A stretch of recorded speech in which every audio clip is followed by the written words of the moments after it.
Friends అందరికీ నమస్కారం. Welcome back to J studies. Friends, ఈ వీడియోలో మనం విద్యా దృక్పథాలకు సంబంధించిన ప్రాక్టీస్ బిట్స్ అనేది డిస్కషన్ చేసుకోబోతున్నాం. మీరుగా నా వీడియో ఫస్ట్ టైం చూస్తున్నట్లయితే ప్లీజ్ వీడియోని లైక్ చేయండి, షేర్ చేయండి, నా ఛానల్ని సబ్స్క్రైబ్ చేసుకోండి. ఓకే, లేట్ చేయకుండా వీడియోలోకి వెళ్దాం. ఎన్సిటిఈ విస్తరణ రూపం ఏంటని అడిగారు. ఎన్సిటిఈ విస్తరణ రూపం ఏంటంటే national council for teacher education. Answer is second. Next, ఉపాధ్యాయ విద్యకు చెందిన అత్యున్నత సంస్థ ఏదని అడిగారు. ఫ్రెండ్స్, ఉపాధ్యాయ విద్యకు చెందిన అత్యున్నత సంస్థ ఏదంటే ఎన్సిటిఈ. ఎన్సిటిఈ తూర్పు ప్రాంత కమిటీ కార్యాలయం ఉన్న ప్రాంతం ఏది అని అడిగారు. ఆన్సర్ వచ్చేసి Bhubaneswar. Answer is first one.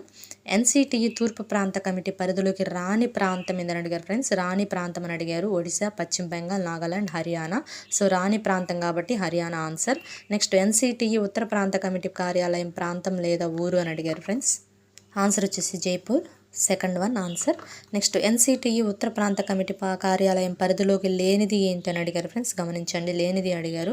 Chandigarh, Delhi, Haryana, Gujarat. లేనిది ఏంటంటే గుజరాత్ అనమాట.